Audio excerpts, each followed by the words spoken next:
고린도전서 4장 6절 말씀입니다. 고린도전서 4장 6절 형제들아 내가 너희를 위하여 이 일에 나와 아볼로를 가지고 본을 보였으니 이는 너희로 하여금 기록한 말씀밖에 넘어가지 말라 한 것을 우리에게서 배워 서로 대적하여 교만한 마음을 먹지 말게 하려 함이라.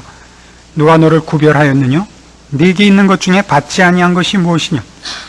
내가 받았은즉 어찌하여 받지 아니한 것 같이 자랑하느냐? 너희가 이미 배부르며 이미 부요하며 우리 없이 왕노릇하였도다. 우리가 너희와 함께 왕노릇하기 위하여 참으로 너희의 왕노릇하기를 원하노라. 고린도 4장에 넘어와서 우리는 신자가 이 세상에서 어떤 모습으로 존재하는가, 말하자면 제3자의 눈에 비치는 신자의 모습이 고난의 모습인가 형통한 모습인가 하는 데 있어서 고린도 교회 교인들과 바울 사이에 근본적인 시각의 차이가 있었다는 것을 먼저 배웠었습니다. 고린도 교회 교인들은 신앙을 가지고 있으면 모든 것이 완전하고 부족함이 없을 거라고 생각하고 있고, 그래서 대접을 받고 세상 일에 형통할 거라고 생각을 하고 있고, 거기에 반해서 사도 바울은 신자 된 것이 이 세상에서 사람들 눈에 볼 때 완전한 것으로 보이지도 않으며 세상을 사는데 형통하지도 않고 오히려 비천한 자요, 구경거리요, 만물의 찢기 같은 대접을 받는다는 것을 거꾸로 증거했었습니다. 그러면서 이제 조목조목으로 들어가서 이 고린도 교회 교인들이 그것으로 인하여 잘못 생각하고 있는 것 중에 대표적인 것이 지난 수요일 날 생각한 이미와 아직 사이의 그 긴장 상태를 이해하지 못하는 것이었습니다. 우리는 지금 운명적으로, 신분적으로 천국에 있는 자들입니다. 그리스도와 함께 하늘나라에 있는 자입니다마는, 그러나 현실적으로는 여기 살고 있습니다. 우리는 영원한 나라를 기업으로 받을 자들이요, 하나님의 영광스러운 상속자들입니다마는, 이 세상에 살아있는 동안엔 우리의 영광과 우리의 약속된 모든 가치들이 이 세상의 사람들에게 또 이 세상의 가치의 시각으로 확인되지 않는 삶을 살고 있어야 됩니다. 그래서 8절에 있는 말씀같이 너희가 이미 배부르며 이미 부요하다, 너희가 이미 왕노릇하고 있다 하는 부분에 대하여 우리가 깊은 이해가 있어야 되는 것을 살펴보았습니다. 오늘은 한 걸음 더 나가서 그 다음 8절 하반절에 있는 우리가 너희와 함께 왕노릇하기 위하여 참으로 너희의 왕노릇하기를 원하노라 하는 대목을 생각하려고 합니다. 이 함께라는 말입니다. 지난 수요일이 이미와 아직 사이의 긴장관계, 그 갈등을 이해하지 못하는 것이 하나의 큰, 신자가 오해해서는 안 되는 큰 중요한 문제라면 이제 이 함께라는 말을 이해해야 됩니다. 이 함께라는 말은 특별히 고린도 교회 교인들에겐 필요합니다. 우리가 신앙적으로 무엇을 깨닫는다든가, 특별한 체험을 한다든가, 깊은 어떤 그 신앙적인 새로운 눈뜸을 가질 때마다 같은 신자들끼리 구별 짓는 그 습성이 있습니다. 인간이 갖는 죄성의 그 보편성, 공통되는 본능은 인간끼리 자꾸 경쟁적이고 분리되어 있는 마음을 가지는 것일 겁니다. 거기에 비해서 신자는 함께 지어져 간다는 것을 언제나 잊지 않아야 됩니다. 에베소서 2장으로 갑니다. 에베소서 2장 11절 말씀 봅니다. 신약성경 311페이지입니다. 에베소서 2장 11절 그러므로 생각하라. 너희는 그때의 육체로 이방인이요 손으로 육체 행한 할례당이라 칭하는 자들에게 무할례당이라 칭함을 받는 자들이라. 그때 너희는 그리스도 밖에 있었고 이스라엘 나라 밖의 사람이라 약속의 언약들에 대하여 외인이요 세상에서 소망이 없고 하나님도 없는 자이더니 이제는 전에 멀리 있던 너희가 그리스도 예수 안에서 그리스도의 피로 가까워졌느니라. 그는 우리의 화평이신지라 둘로 하나를 만드사 중간에 막힌 담을 허시고 원수된 것 곧 의문에 속한 계명의 율법을 자기 육체로 폐하셨으니 이는 이 둘로 자기 안에서 한 새 사람을 지어 화평하게 하시고 또 십자가로 이 둘을 한 몸으로 하나님과 화목하게 하려 하심이라. 원수된 것을 십자가로 소멸하시고 또 오셔서 먼 데 있는 너희에게 평안을 전하고 가까운 데 있는 자들에게 평안을 전하셨으니 이는 저로 말미암아 우리 둘이 한 성령 안에서 아버지께 나아감을 얻게 하려 하심이라. 지금 있는 이 11절에서 18절까지 말씀은 전부 이방인과 유대인의 구별이 없다 하는 얘기를 하는 내용입니다. 너희가 예전엔 원수였다. 너희는 이방인이었고 외인이었고 무할례당이었다. 십자가 안에서 너희는 같다. 유대인이 더 나은 것이 없고 이방인이 더 못한 것 없다. 이제 너희가 하나다. 율법이 기준이었을 때는 한쪽은 선민이요 한쪽은 버려진 이방인이었다고 느꼈을 테지만, 그렇게 구별했을 테지만 십자가 아래서는 그 구별이 있을 수 없다. 하나다. 원수된 것을 이제 없이 하시고 한 몸을 이루어 그 둘을 하나로 해서 하나님과 화목케 하려는 것이 십자가의 뜻입니다. 이건 우리가 유대인과 이방인 하는 그런 구별에서만 느끼지 마시고 우리가 예수를 믿으면서도 갖고 있는 본성적인 생각 중에 하나입니다. 같이 예수를 믿어도 같다고 생각하지 않지 않습니까?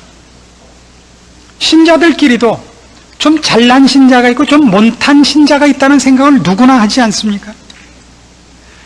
심지어는 자기가 잘난 신자가 아닐지라도 이렇게는 얘기를 하더라 말이죠. 나는 물론 장로님 같지 않고 권사님 같지 않다. 그러나는 최소한 저렇게는 안 한다. 그건 누구나 갖고 있는 생각 아닐까요? 그렇죠? 난 저 꼬라지는 안 한다. 그거야말로 우리가 갖고 있는 죄인된 본성 중에 가장 보편적인 겁니다. 그리고 신자가 된 후에도 잘 떼어내지 못하는 인간의 어떤 본능이라고요. 죄의 습성입니다. 이걸 버리실 수 있어야 됩니다. 십자가 안에서는 더 십자가가 당연하고 어떤 사람은 덜 당연한 구별이 없습니다. 우리 모두가 십자가가 필요했다는 것은 우리 둘이 피장파장이었다는 얘기입니다. 그렇죠? 똑같이 못났었다는 얘기지 그 중에 누가 조금 더 낫다 못하다는 얘기 아닙니다. 50보 100보죠 정말. 그래서 19절 그러므로 이제부터 너희가 외인도 아니요 손도 아니요 오직 성도들과 동일한 시민이요 하나님의 권석이라. 너희는 사도들과 선지자들의 터 위에 세우심을 입은 자라. 그리스도 예수께서 친히 모퉁이돌이 되셨느니라. 그의 안에서 건물마다 서로 연결하여 주 안에서 성전이 되어가고 너희도 성령 안에서 하나님의 거하실 처소가 되기 위하여 예수 안에서 함께 지어져 가느니라. 자, 교회란 뭐예요? 교회란 구약식으로 얘기하면 이스라엘이라는 호칭과 같은 겁니다. 교회란 예수 그리스도를 믿는 신자들을 총칭하는 일반 명칭이 교회입니다. 조직체와 이 어떤 체제 이전에, 조직과 체제 전에 예수를 믿는 모든 사람들을 총칭하는 일반 명칭이 교회입니다. 그 교회에는 유대인과 이방인이 차별이 없이 예수를 믿는다는 조건 하나로 모두가 동일해지는 겁니다. 하나님 왜 교회로 부르셨느냐? 교회라는 것이 왜 필요하냐? 예수 그리스도를 머리로 하여 그들을 한 몸으로 불러 함께 지어져 가게 하기 위해서 교회로 불렀다는 거죠. 그래서 교회는 이런 조직을 가질 필요를 느끼는 겁니다. 믿는 사람끼리 모일 필요를 느끼는 거예요. 어떤 조직을 꼭 가져야 된다는 건 아닙니다. 형편에 맞게 조직을 가지면 됩니다. 신자들의 신앙에 가장 유리하도록. 그럼 무슨 침례교회 형태를 가져도 좋고 감리교회 형태를 가져도 좋고 장로교회 형태를 가져도 좋습니다. 그 침례교니 감리교니 장로교니 성결교니 하는 그 말은 교리의 차이를 나타내는 말이 아니고 교회 정치 체제를 나타내는 겁니다. 그러니까 내각제냐 공화제냐 대통령 책임제냐 군주국가냐 그런 겁니다. 그러니까 천주교나 감리교 성공회 같은 데는 군주국가입니다. 성직자들만이 교회 이 정치를 하는 다스리는 권리를 가지는 데고, 이 장로교는 일반 성도들의 대표자를 뽑아서 당회를 구성해서 세상적으로 얘기하면 국회를 만들어서 그 정치를 참여해서 교회를 오신 성도들의 뜻과 의견이 반영되도록 하는 정치 체제를 가지는 걸 장로교라 그럽니다. 침례교는 대표자를 뽑지 않고 모든 성도들이 다 함께 참여하는 시민정치, 옛날 그리스에 있었던 폴리스 정치 같은 겁니다. 어느 게 더 낫냐 하는 거는 그건 뭐 어느 게 더 낫다고 얘기할 수가 없습니다. 뭘 더 잘 운영하느냐 하는 문제겠죠. 요즘에 와서는 그것이 교회 정치에 관한 체제를 표명하는 것이기보다는 교리의 차이까지도 표명하는 그런 명칭이 됐는데, 그건 사실은 처음에는 그러려고 한 것이 아니었습니다. 얘기가 잠깐 빗나갔습니다만, 말하자면 그렇게 하나님께서 예수 그리스도를 머리로 하여 이방인이든 유대인이든 잘난 사람이든 못난 사람이든 배웠든 못 배웠든 가졌든 안 가졌든 하나로 묶은 데는 함께 지어져 가는 것이 혼자 완성되는 것보다 더 유리하며 필요한 방법이기 때문에 그렇게 부르셨다는 것이 성경의 선언인 것입니다. 그러니까 예수님께서 친히 모퉁이 돌이 되시고 그 안에서 건물마다 서로 연결하여 주 안에서 성전이 되어 가도록, 그래서 성령 안에서 하나님의 거하실 처소가 되기 위해 예수 안에서 함께 지어져 가도록 되어 있는 겁니다. 함께 말이죠. 이런 식으로 얘기를 해봅시다. 훌륭한 사람이란 부부싸움을 하는 사람이다, 안 하는 사람이다? 여러분, 어느 쪽이 훌륭한 사람이에요? 훌륭한 사람이란 자식이 공부를 잘하는 사람이다, 못하는 사람이다? 그럼 어떻게 생각하십니까? 어느 쪽이 훌륭한 겁니까? 부부싸움 안 하고 사는 부부는 곤란한 부부입니다. 사람은 부부라 할지라도 싸움을 안 하고 살 만큼 실력이 있지 않습니다. 보통 싸움을 안 하는 부부는 포기하고 살기 때문이죠. 이제 싸워서 뭐 하나, 이렇게 되기 전에는 부부싸움은 해야 되는 겁니다. 그러나 부부싸움은 칼로 물베기라는 식으로 헤어지기 위해 싸우는 것이 아니라 서로 익숙하고 어떤 문제를 해결하기 위해 싸우는 겁니다. 당연히 싸우셔야 됩니다. 자식을 기르면서 속안썩기를 바르려면 자식을 혓바닥을 뽑고 팔다리를 잘라서 쇠사슬에 묶어놓으면 속 썩을 일이 없죠. 때 맞춰 밥만 주면 되니까. 그러지 않고서는 속 안 썩고 애를 키울 수는 없습니다. 그래서 우리나라 속담에도 이런 우스개 속담이 있죠. 무자식이 상팔자라. 그래요? 자식이 없고 결혼을 하지 않으면 훌륭해지질 않습니다. 사람은 자기가 썩는 그 일을 어느 만큼 감당하느냐가 그 사람의 실력인데, 누구도 자기가 자원해서 힘든 일을 맡는 사람은 없습니다. 일이 떨어져서 할 수 없이 맡게 되고 맡다 보니까 훌륭해지는 겁니다. 저도 요새 많이 훌륭해졌다는 얘기를 듣는데 그 이유 중에 하나는 교인들 때문이겠죠. 당연히 속 썩이는 교인들이 있으니까 훌륭해지는 거예요. 좋은 교회는 그 교회 안에 말썽이 없는 교회가 아닙니다. 당연히 말썽이 있어야 됩니다. 사람이 모인 것인데요. 그걸 어떻게 견뎌내느냐가 그 교회가 건강하냐 건강치 않느냐를 판가름 내는 것입니다. 일이 없어서는 안 됩니다. 있어야죠. 마찬가지로 지금 우리가 생각하는 것은 언제나 내가 완전하고 내가 괜찮은 사람이라는 증명을 찾고 나는 저 사람과 다르다라는 생각을 가지는 것은 얼마나 성경이 얘기하는 신자상과 다르냐 하는 것입니다. 사도 바울 얘기는 이거예요. 고린도 교회 교인들을 꾸짖는 것이, 너희가 잘났다는 얘기를 하기 위해서 심지어 너희에게 복음을 전해주고 하나님의 종으로서 성실히 일해서 만물의 찢기같이 되고 모든 세상 사람들에게 구경거리가 되도록까지 애쓴 나마저도 묵사발을 만들고 우리 없이 왕노릇하는구나. 이 말에 그 폐부를 찌르는 요점을 아시겠죠? 이제 사도 바울까지 제쳐놓고 자랑하려는 욕심, 그로 말미암아 예수를 알게 됐고 구원을 얻었음에도 불구하고 그 사람마저도 짓밟아서 자기를 증명하고 싶은 마음. 뭐가 없는 마음? 우리 없이 함께가 없는 마음. 그러니까 부부 싸움을 하고 제일 바보짓은 뭐야? 내가 얼마나 저 사람 때문에 속을 썩는지 아느냐라고 얘기하는 게 제일 바보죠. 저 사람만 아니고 딴 사람을 내가 만나서 결혼했으면 지금쯤 훌륭해져도 굉장히 훌륭해졌을 텐데, 하필 저 전생의 원수가 업으로 만나서 내가 오늘날 욕골이 됐다고. 아니죠. 그 사람 덕분에 오늘날 괜찮은 사람이 된 겁니다. 그렇지 않았으면 뭐 용서하십시오마는 미친년 널뛰듯 했을지 누가 압니까? 거기에 고삐가 물려서 꼼짝 못하고 지금 괜찮은 거죠. 여태껏 남자를 공격하다 끝에 예를 든 건 어떻게 또 여자를 예를 들었니? 속에 있던 생각이 아무래도 나오는 모양이에요. 오늘 또 집에 들어가서 자긴 긁는 것 같습니다.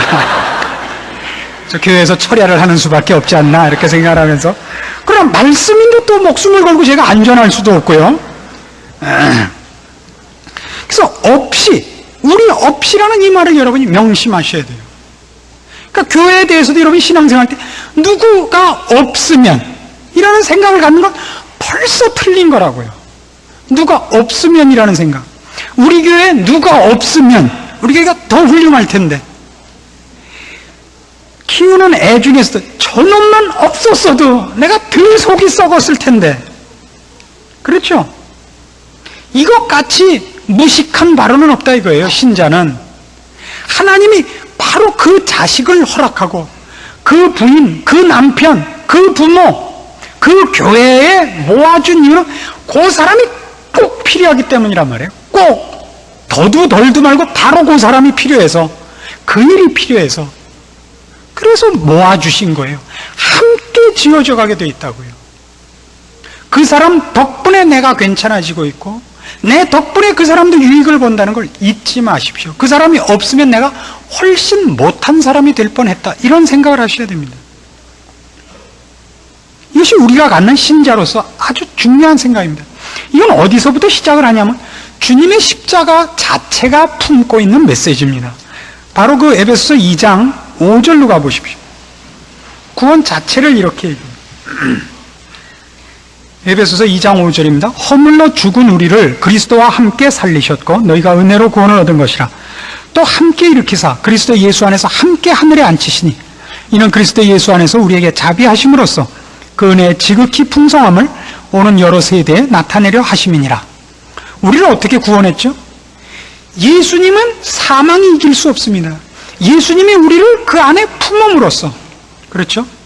죄에서 빠져나오고 사망에서 부활하도록 우리를 예수님이 함께 품으셨기 때문에, 주님이 나 대신 무엇을 해주셨다는 건, 대신이라는 말은 내가 사망을 이길 힘이 없고 내 죄값을 치를 힘이 없다는 의미에서 대신이지 분리되어 있지는 않습니다. 구원은 뭐냐 여러분? 우리가 하나님을 떠나서 나 혼자 있었기 때문에 사망을 이길 방법이 없고 내 죄를 치를 방법이 없었는데, 주님이 나를 자기 편에 넣어줬기 때문에 이제 우리에게 와서 죄값을 물을 수도 없고 사망이 우리를 손댈 수 없는 존재가 된 것이 구원입니다. 주 안에 들어가 버린 거거든요. 우리가 들어간 게 아니라 주님이 우리를 품으신 겁니다. 함께라 말이죠. 함께. 이것이 십자가입니다. 주님께서 우리를 품으신 것 같이 우리가 성도들을 품어야 됩니다. 그건 우리가 주님을 본받는 것이기도 하지만 동시에 우리의 완성을 위해서 하나님이 유일하게 우리에게 허락한 방법이 교회라는 방법이요, 함께 지어져가는 방법이기 때문에 그렇습니다. 신자로서 존재하려면 이 존재 방식 외에 다른 방법이 없습니다. 주님과 함께 해야 됩니다. 우리가 잘 아는 갈라디아서 2장 20절에 나오는 사도 바울의 고백같이 이제는 내가 산 것이 아니라 내 안에 예수 그리스도께서 사신 것이라. 나는 내가 아니라 내 안에 계시는 주님이 나 대신 사시는 것이다. 예, 그런 존재론이 바뀌죠. 내가 나가 아닙니다. 주님이 내 안에 계셔서 나는 내 것이 아닙니다. 마찬가지로 우리는 주님을 머리로 해서 하나입니다. 우리 중에 누가 어떻게 된 것은, 그 사람의 잘못은 말하자면 내 몸의 일부가 잘못되는 것이지 다른 몸이 아니다 이겁니다. 고린도전서 12장으로 갑니다. 278페이지 고린도전서 12장 25절입니다. 몸 가운데서 분쟁이 없고 오직 여러 지체가 서로 같이하여 돌아보게 하셨으니 만일 한 지체가 고통을 받으면 모든 지체도 함께 고통을 받고 한 지체가 영광을 얻으면 모든 지체도 함께 즐거워하나니 너희는 그리스도의 몸이요 지체의 각 부분이라. 요 근래에 제일 통쾌했던 일 중에 하나가 여자 탁구 우승한 거죠. 그래서 그 TV에서 찍어줄 때 뭘 보여주던가요? 뭐 현정화라든가 이분희라든가 홍차옥이라든가 유순복이라든가 어딜 보여줘요? 얼굴 보여주죠, 얼굴. 탁구는 팔로 쳤는데, 그렇죠? 팔 비춰주지 않고 뭐 비춰줘요? 얼굴 비춰준다고요. 우리가 다리가 다치면, 그래갖고 다리를 쓸 수 없게 되면 온몸이 다 합심해서 다리 하나 못 쓰게 된 거를 지팽이를 짚어서 보완을 하지, 이거 아프다고 해서 잘라버리는 사람은 없지 않습니까? 그 함께라는 개념을 못 가지면 신자는 자신의 유익을 손해볼 뿐만 아니라 제가 얼마나 해로운 존재가 되는지 모릅니다. 무조건 자르자는 것 같이 겁나는 것은 없습니다. 고쳐내야죠. 고쳐내야 됩니다. 그래서 갈라디아서 6장에 가시면 바로 그 이유이기 때문에 이런 성경 구절이 등장하는 걸 만납니다. 갈라디아서 6장 1절, 신약 성경 308페이지입니다. 형제들아, 사람이 만일 무슨 범죄한 일이 드러나거든 신령한 너희는 온유한 심령으로 그러한 자를 바로잡고 네 자신을 돌아보아 너도 시험을 받을까 두려워하라. 너희가 짐을 서러지라. 그리하여 그리스도의 법을 성취하라. 누가 잘못했거든, 자, 우리 교회에서 이렇게 전부 같이 성도들의 신앙생활하는데 누가 치명적인 실수를 했어요. 그랬을 때 그 사람을 이렇게 환부를 도려내듯이 잘라낼 생각만 하지 말라고요. 그 사람을 바로 잡으라고요. 바로 잡으라고요. 치료해 주라는 뜻입니다. 틀린 것을 고쳐주라는 얘기가 아니라 다친 것을 치료해 주라는 뜻입니다. 회복시키라는 뜻입니다. 이 원문의 뜻이. 그리고 너 자신도 조심해라. 그리고 그를 치료하고 짐을 나눠줘서 그리스도의 법을 성취해라. 그리스도의 법이 뭐예요? 그리스도를 머리로 한 우리 모두가 한 몸이요, 그 몸의 각 지체이므로 건강한 몸을 이루기 위해서는 다친 데, 잘못된 데를 서로 합심해서 치료해내야 됩니다. 팔이 잘못되면 어떻게 하기로 됐다 그랬죠? 팔이 부러지면 기부스를 해서 어디다 갖다 매요? 모강지에다 갖다 묶는다고요. 이 목이 얼마나 힘이 든지 여러분 잘 모르실 테지만 이 머리가 얼마나 무거우냐면 머리만 떼서 집에 가서 오늘 당장 해보세요. 머리만 떼어갖고 귀로 머리를 들면 귀가 찢어진답니다. 왜 그러냐면 이 머릿속이 돌로 꽉 차 있대요.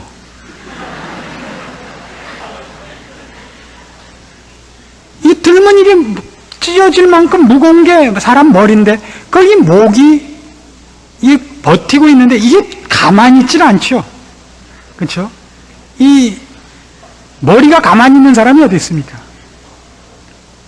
그게 보통 힘든 게 아닌데 거기다가 맨손도 아니고, 그러니까 맨팔이 아니라 거기다 석고를 붙여갖고 그 목에다 갖다 거는 거예요. 그렇다고 해서 불평을 하는 사람은 아무도 없습니다. 참죠. 왜요? 나을 거니까. 이걸 목에다 걸 바에는 잘라버리는 게 당장은 편하지만 자르는 사람은 없습니다. 그리스도의 법이라고요. 함께 신앙생활 한다는 건 위대한 것이고 책임일 뿐 아니라 그건 대단한 특권입니다. 우린 그 속에서 많은 것을 배웁니다. 제가 그 신방을 다니거나 사람들 상담을 해보면 문제 있는 사람들의 대부분은 형제가 적은 집안에서 사신 분들인 것이 보통 통계적으로 나옵니다. 형제가 많은 가정에서 크신 분들은 별 문제가 없어요.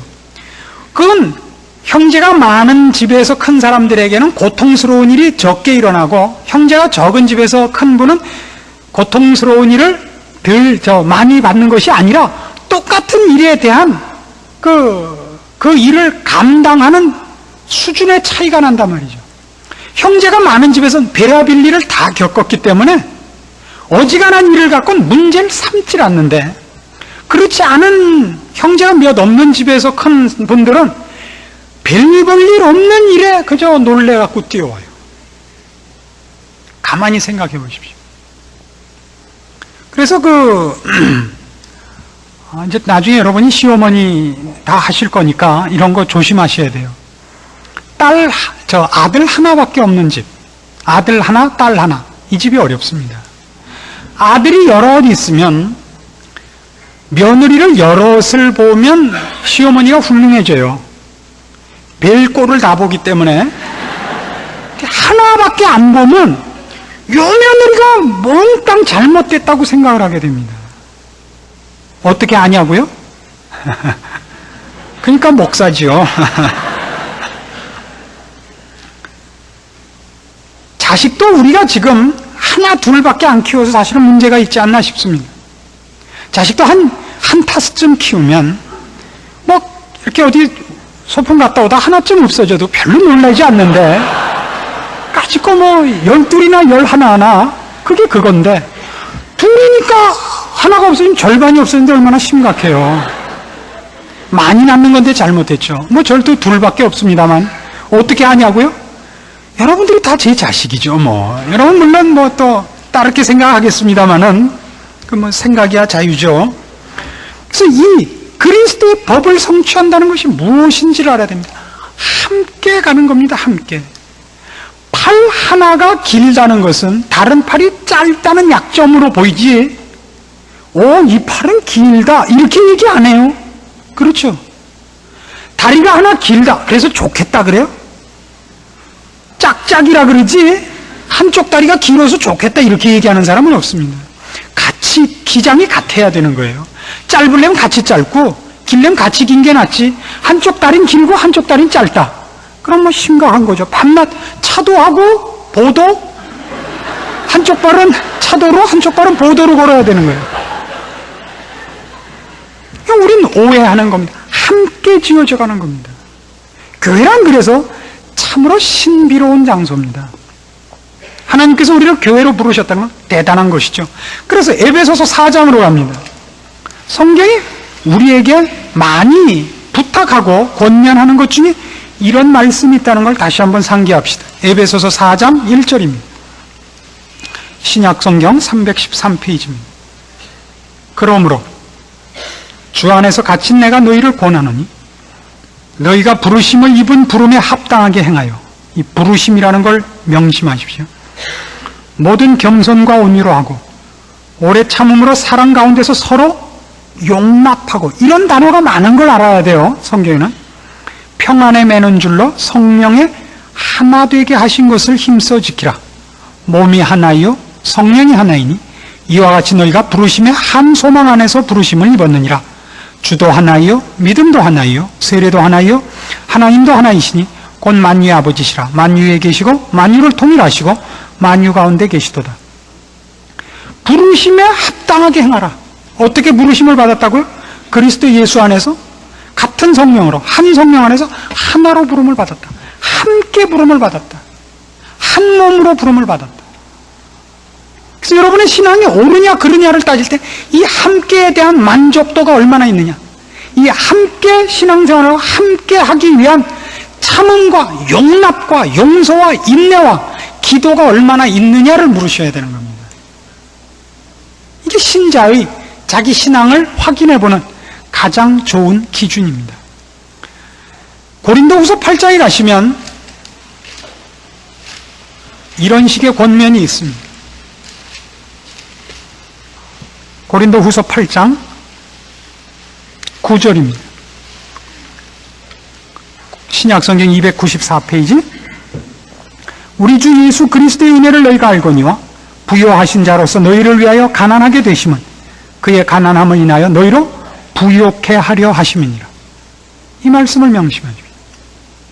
부요하신 자로서, 부족할 것이 없는 분인데 왜 이 땅에 오셨다고요? 우리랑 기쁨과 행복과 생명과 영원을 같이 하시려고 낮아지셨다고요. 가난하게 되셨다고요. 우리를 부요케 하시려고.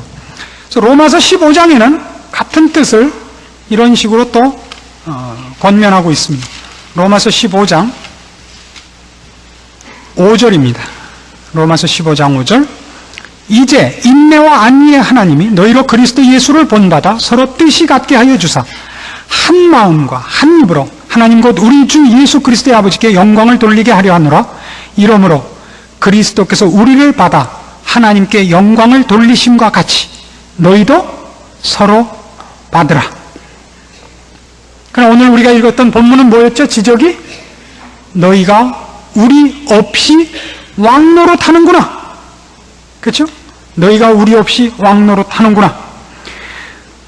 우리가 너희와 함께 왕노릇하기 위하여 참으로 너희의 왕노릇하기를 원하노라. 답이 그거예요. 너희는 우리 없이 왕노릇하는구나. 그러니까 너희가 왕이라는 영광을 증명하기 위하여, 너희의 잘난 것을 증명하기 위하여 우리를 제외시켰구나. 우리를 깔고 앉았구나. 우리를 짓밟고 섰구나. 그러나 나는 너희가 정말 왕노릇하기 위해서, 함께 왕노릇하기 위하여, 함께 왕노릇하기 위하여, 너희가 정말 왕이 되기를 원한다. 사도 바울이 갖는 함께라는 개념이 절대 놓쳐지지 않는 것과, 고린도 교회 교인들은 함께를 얼른 놓아버리고 자기를 증명해버린 신앙 상태인 것을 대번에 대조시켜주고 있는 구절인 것입니다. 이것이 우리의 신앙을 판가름하는 기준이죠. 신앙생활은 그렇게 만만하거나 쉽지 않습니다. 더 주님을 열심히 섬기고 싶고 주를 위하여 더 힘있게 봉사하고 싶은데 가로막히는 것이 있다, 이렇게 느끼시면 안 됩니다. 그 가로막히는 것, 물귀신 같이 여러분 다리 붙잡고 늘어지는 것, 그거 감당하셔야 됩니다. 그걸 감당하셔야 됩니다. 많은 짐을 감당하셔야 됩니다. 이렇게까지라고 되어 있습니다. 이제 출애굽해서 이스라엘 백성이 모세가 율법을 받으러 시내산에 올라가 있는 동안에 밑에서 금송아지를 만들었습니다. 하나님이 진노하셨죠. 그래서 뭐라고 처음에 화를 내셨느냐 하면, 이 백성을 내가 싹 쓸어버리고 너로 새 민족을 이루겠다 그랬습니다. 출애굽기 32장 31절, 구약성경 133페이지입니다. 모세의 이 기도를 잘 명심합시다. 32장 31절, 여호와께로 다시 나아가 여짜오되 슬프도소이다. 이 백성이 자기들을 위하여 금신을 만들어 싸우니 큰 죄를 범하였나이다. 그러나 합의하시면 이제 그들의 죄를 사하시옵소서. 그렇지 않사오면 원컨대 주의 기록하신 책에서 내 이름을 지워버려 주옵소서. 이 마음을 가져보신 적이 있습니까? 이 마음을 가지셔야 돼요. 여러분, 한국 사회에서 기독교인이라는 건 별로 명예로운 이름이 아닌 것이 되었습니다. 그렇죠? 마음에 안 드는 교회들도 많고 마음에 안 드는 짓을 하는 목사들도 많습니다. 그래서 그런 목사들, 그런 교회들, 그런 교인들 없으면 좋겠다고 생각하면 안 됩니다. 함께라는 생각 속에서 그들을 안타까워하고 이 마음을 가지셔야 됩니다. 그렇지 않사오면 원컨대 주의 기록하신 책에서 내 이름을 지워버려 주시옵소서. 로마서 9장에 가시면 신약에서는 사도 바울이 아주 똑같은 기도를 하나 합니다. 로마서 9장 1절, 내가 그리스도 안에서 참말을 하고 거짓말을 아니하노라. 내게 큰 근심이 있는 것과 마음에 그치지 않는 고통이 있는 것을 내 양심이 성령 안에서 나로 더불어 증거하노니 나의 형제 곧 골육의 친척을 위하여 내 자신이 저주를 받아 그리스도에게서 끊어질지라도 원하는 바로라. 이 이스라엘 민족이 구원을 얻기 위해서라면, 얻는 것을 위해서라면 내가 저주를 받아 생명책에서 끊어지는 한이 있어도 그들이 구원을 받았으면 좋겠다. 그런 마음을 가져야 된다고요. 그런 마음을. 주님이 친히 우리를 구원 얻게 하고 우리를 하나님의 자녀로 살려내기 위하여 사망 아래 자신을 두셨었으니까요. 이 비밀을, 뻔히 알 것 같은 이 십자가의 비밀을 우리 신자들이 의외로 많이 놓치고 있는 것입니다. 여러분, 마음에 들지 않고 마음에 쓴 마음이 생기는 이웃들, 같은 신앙생활하는 성도들에 대하여 여러분들이 이 마음을 갖도록 노력하셔야 됩니다. 이것이 마음에서 그냥 불쑥 솟아나지 않습니다. 애쓰고 노력하셔야 됩니다. 그래서 성경이 얘기하는 바와 같은 성령이 하나 된 것을 지킬 줄 알아야 되고, 주께서 우리를 받아 하나님께 영광을 돌리신 것 같이 서로 받을 수 있어야 되고, 그러기 위하여 늘 그러지 못하는 자신을 안타까워하며 노력하며 기도할 수 있어야 됩니다. 남을 위하여 울지 말고 그런 사랑과 그런 용납하는 마음이 없는 자신을 위하여 울 수 있어야 됩니다. 그것이 참다운 신자상입니다. 우리는 자랑할 틈이 없습니다. 우리는 너무 연약하고 너무 사랑이 없고 실력이 없걸랑요. 그렇지 않습니까? 기도하십시다. 하나님 아버지 은혜를 감사합니다. 우리에게 모세와 바울에게 줬던 마음을 얻기까지 쉼없이 주의 말씀으로 자신을 채찍질할 수 있는 신앙의 근신을 주시옵고 우리 형제를 용납하며 그리스도의 법을 성취하는 짐을 나눠지는 법을 따르게 하여 주시옵소서. 자신을 증명하기 위하여 성도들을 내 발 아래 무릎 꿇리지 말고 내가 먼저 무릎을 꿇고 주께서 허락하신 한 몸이요 한 지체인 성도들을 위하여 눈물로 기도하며 저들을 용납하는 마음이 없는 나를 위하여 애통하는 마음으로 주 앞에 엎드리는 일이 선행되게 하여 주시옵소서. 그리하여 우리가 함께 주 안에서 지어져 가며 주께서 허락하신 영광을 나누며 그 큰 신자의 특권들을 누리며 승리하는 복된 신자의 생애를 걷는 체험들이 여기 주의 말씀을 들은 이들에게 풍성하게 나타나도록 지켜주시옵소서. 예수님의 이름으로 기도합니다. 아멘.